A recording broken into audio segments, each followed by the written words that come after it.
कौमी असम्बली में जमीयत उलमा इस्लाम के मौलाना असद ने सवाल उठा दिया। पूछा, TLP के साथ मुआहिदे और मुज़ाकरात किसने किए? हुकूमत ने इस करारदाद के लिए तहरीक लब्बैक से क्या तय किया? उन्होंने कहा कि रात को जो पेशरफ्त हुई उस पर भी ऐवान में एतमाद में लिया जाए। ख़त्म नबूवत का मसला किसी एक जमात का नहीं, सबका मसला है।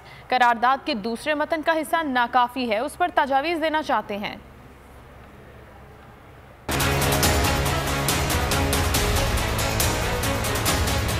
हुकूमत की पॉलिसी आने के बाद TLP के साथ मुज़ाकरात किसने किए, मुआहदे उनके साथ जो कुछ माह कबल हुए थे।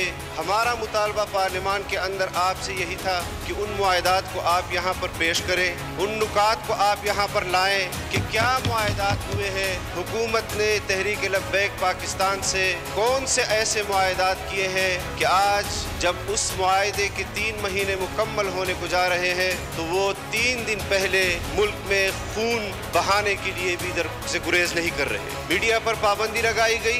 कौम के सामने वो हकायक जो 3 रोज कबल लाहौर में हुए हैं उसको नहीं दिखाया गया। आप हुकूमत को पाबंद करें कि करारदाद पर, नामूस रिसालत पर, खत्म नबूवत सल्लल्लाहु अलैहि वसल्लम पर, यह हमारे ईमान का हिस्सा है।